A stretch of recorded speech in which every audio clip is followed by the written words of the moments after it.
Mi nombre es Luis Alberto Morales y en agosto de 2018 fui asignado como maestro de historia en la Escuela Secundaria Técnica número 1, ubicada en el corazón del centro histórico de la Ciudad de México. Siempre me ha gustado lo antiguo, lo clásico, así que cuando me dijeron que mi nuevo lugar de trabajo tenía más de un siglo de historia, me sentí emocionado. Lo que no sabía era que parte de esa historia aún caminaba por sus pasillos. El primer día que llegué, lo hice temprano, alrededor de las 6:30 de la mañana. El cielo apenas clareaba. El portero me saludó con una sonrisa nerviosa y un comentario extraño. ¡Qué valiente, maestro! A esa hora pocos se animan a entrar. No entendía a qué se refería, así que solo sonreí. La escuela se alzaba imponente.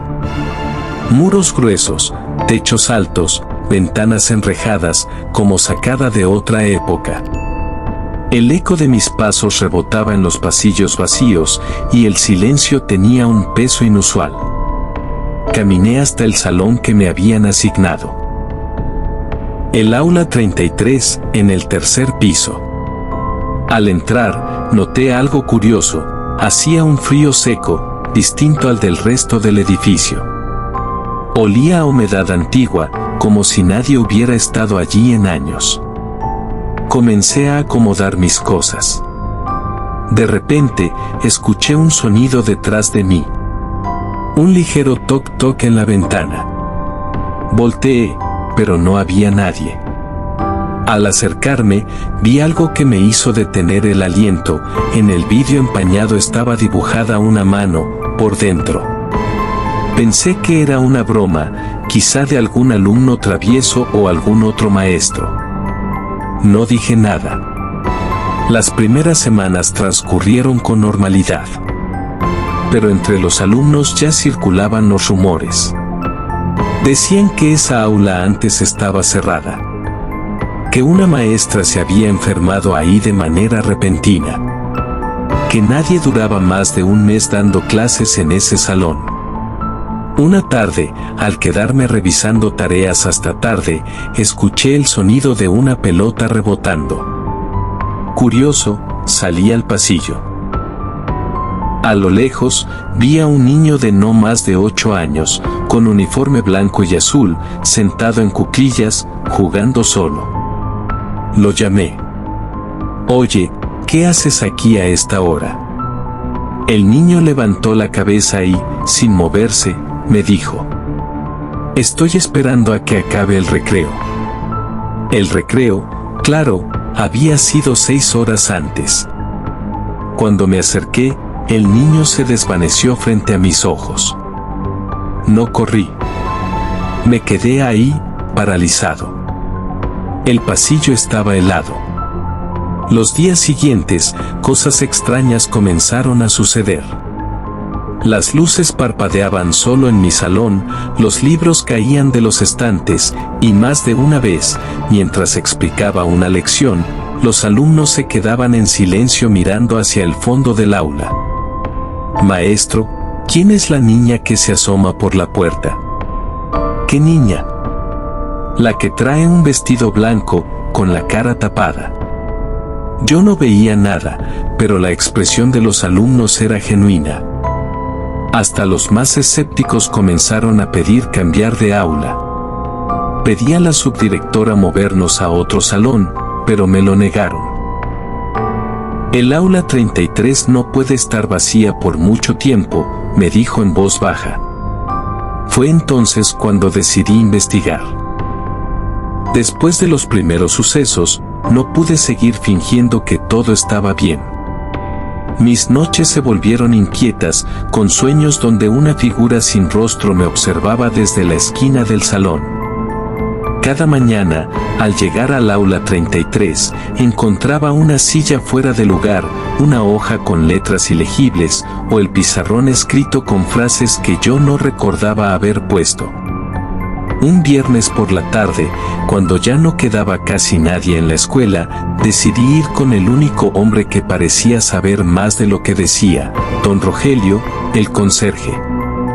¿Quieres saber la verdad, maestro?, me dijo con voz ronca mientras se acomodaba el sombrero. Lo que pasa en este lugar no es nuevo.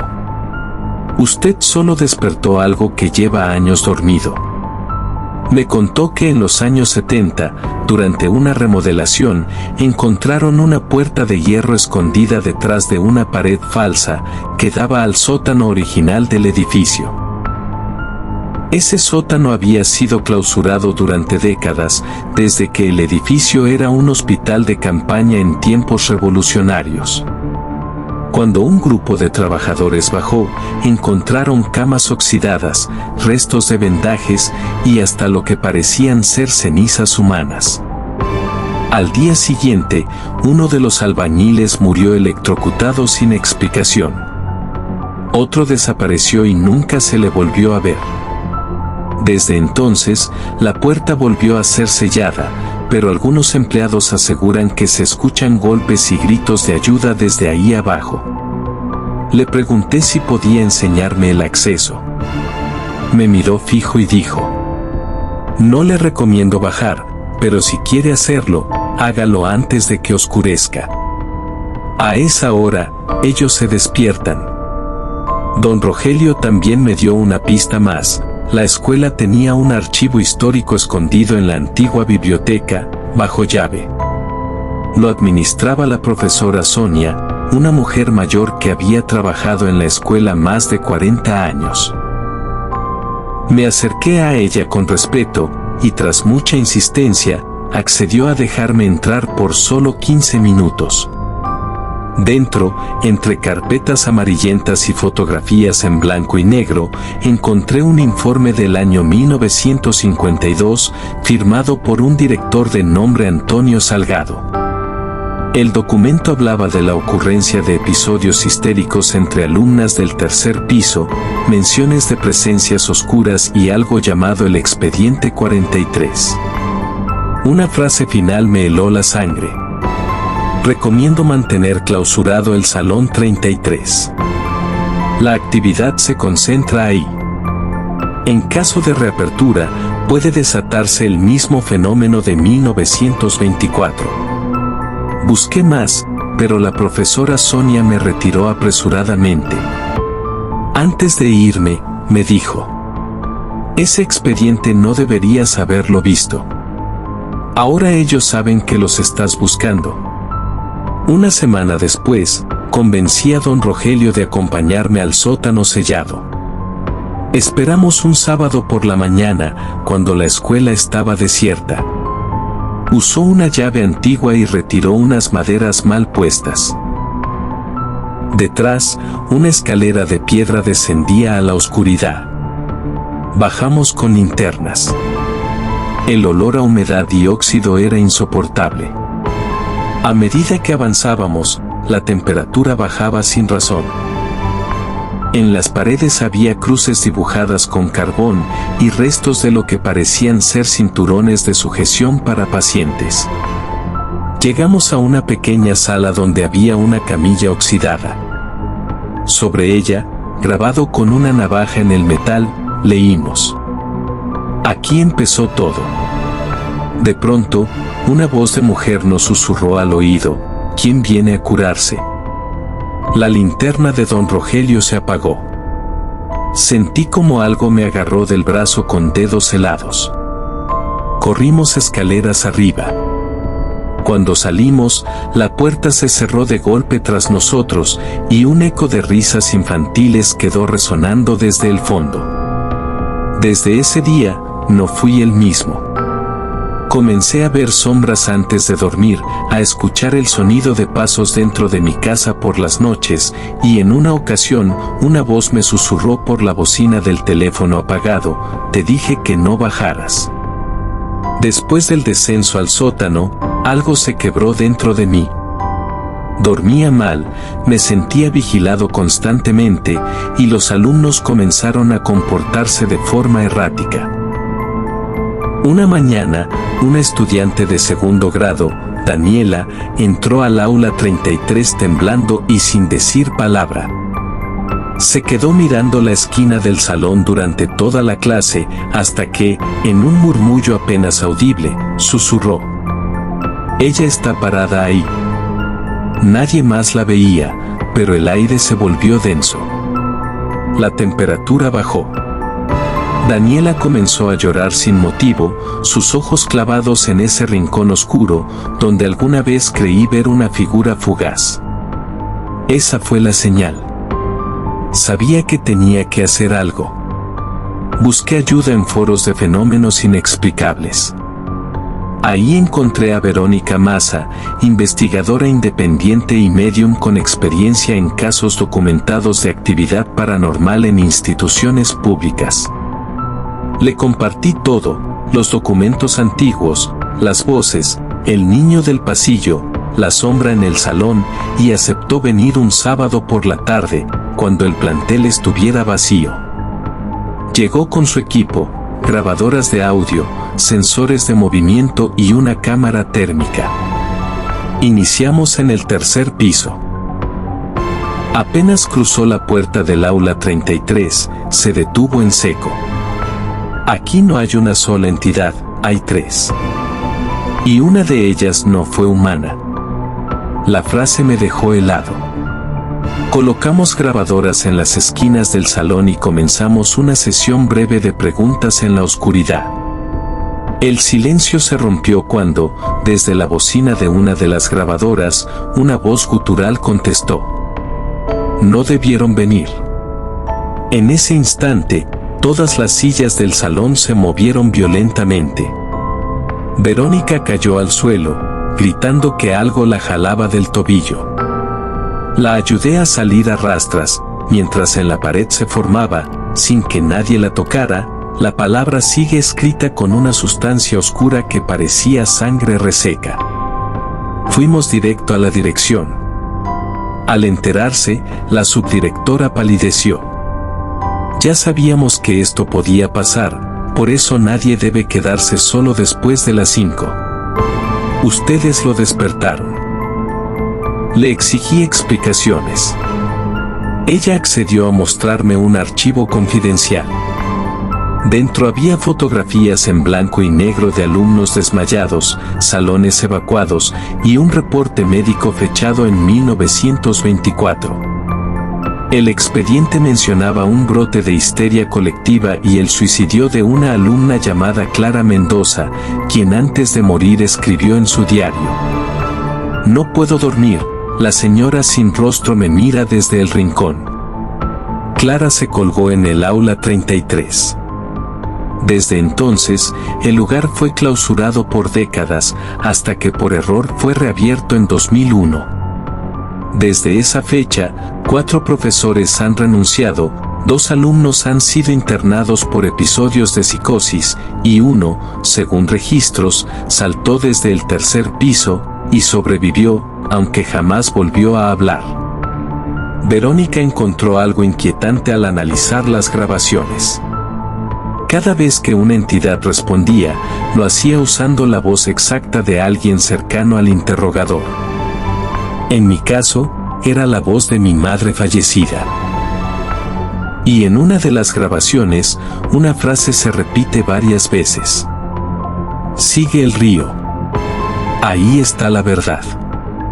Al investigar el archivo urbano de la zona, descubrimos que, bajo el subsuelo de la escuela, pasaba un antiguo canal, parte de los sistemas hidráulicos del México virreinal. Durante excavaciones antiguas, fueron encontradas cajas con restos humanos y símbolos religiosos extraños, cruces invertidas, inscripciones latinas y una estatuilla que representaba a una figura femenina sin rostro. Esa misma figura aparecía en los dibujos de Clara, en el diario de otro alumno de 1983 y en un video grabado por un vigilante en 2005, donde se ve una silueta con un velo negro cubriéndole la cara, caminando por el tercer piso a las 3:13 de la mañana. La escuela no era solo un lugar con historia, era un vínculo entre planos, una herida abierta desde hace siglos.